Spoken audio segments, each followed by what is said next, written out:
So I'm back with another video, and in today's video I'm going to be showing you guys some of the things that I learned my first week in training. So this is one of the drop yards that we went to, and as my trainer told me, your drop yard is kind of where you'll be picking up or dropping off your trailer. And as told by my trainer, when you're going to drop yards, you want to make sure that you look out for holes and debris and those big humps and lumps in the ground, because you can get stuck in a drop yard. So some things to look for: if your trailer landing gear is too far off in the ground or is not on like concrete or asphalt, in that case you'll look for a yard dog. This is what yard dogs look like. Next, we stopped and grabbed some food. As you guys can see, it'll be like different things that we eat out in the road. Sometimes it's pizza, sometimes it's more home cooked meals. It all just varies about like where we go and what truck stops are available or what places are available based on where we're headed to already. Some advice that I was given was kind of hear it fall kind of on your fifth wheel before sliding from underneath it. This will ensure that the trailer is standing before pulling from underneath it.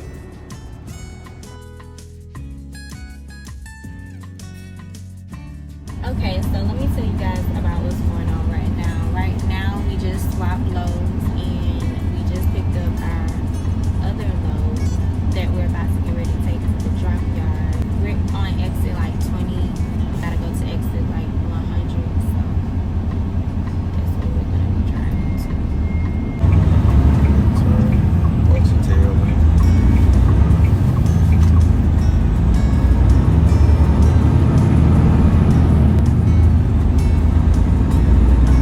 So we made it to another truck stop. This one was a little rinky-dink, like I told my trainer. He busted out laughing, but y'all know I get a little bougie sometimes. But no, the food was actually really good. The spaghetti was really good. I got chicken, spaghetti.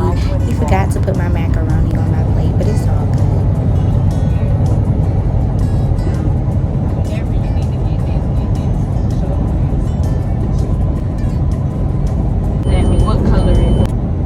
He told me if your thing shows green, you can continue to go, but if it shows red, you will have to go to the weigh station. And as you guys can see, if the weigh station is closed, then you might just want to disregard it because you can't stop because it's closed. But always look to your thing. I don't know the specific name of it, but look to the thing that'll tell you whether it's green or red, or if it beeps a certain way that lets you know it's red, or if it beeps a certain way and it lets you know it's green.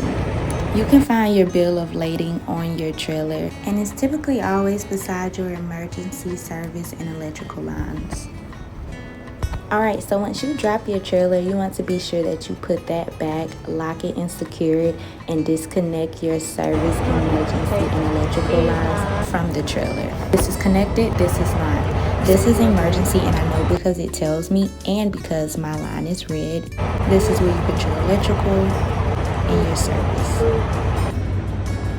Just a tip: backwards lets it down and forward lets it up. So this is what it looks like going backwards, and as you can see, the LEDs are going down. So just in case you guys aren't hip to this already, go to your nearest Love's when you're going to get gas using the company card and get you a Love's Rewards card so you can earn free showers, free meals, and etc. They also told me to be sure to fill up my tanks on both sides using the diesel fuel, and once done, use the DEF and fill that up as well. So I'm going in the inside to get my rewards card.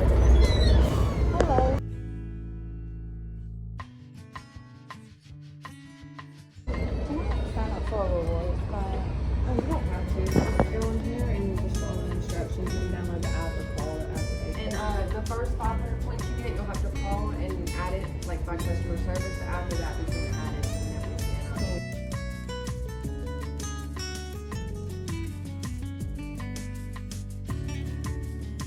That's what it should look like.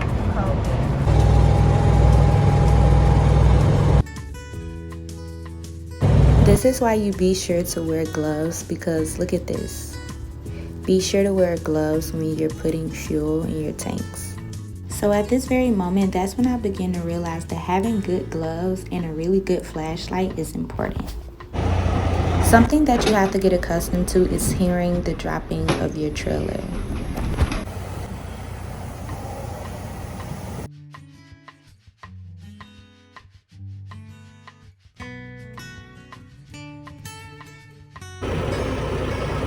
So if I haven't told you guys already, I am a solo driver and I am going to be over the road, and I do want to drive at night. This was my first time driving at night in a semi truck and also being in traffic.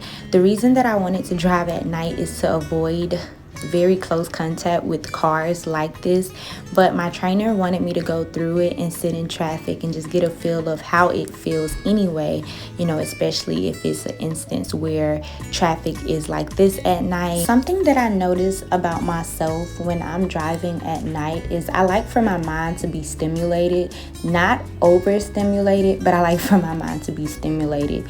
And I like to kind of doodle my thoughts, because driving for long periods of time, staring at the road, can be hypnotizing, and you don't want to drive so much to a point, you know, I feel like, where you're forgetting that you're actually driving this big truck. So you don't want to lose control of your body with your mind, because that's easy to happen. Like, you ever notice that you'll be driving and be like, how did I get from point A to point B? Like, I totally forgot I was driving, and it's a mental thing.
I'm grateful that God blessed me with a trainer that didn't overstimulate my mind. He didn't overteach. He allowed for me to grasp the things that I needed to grasp at my own pace.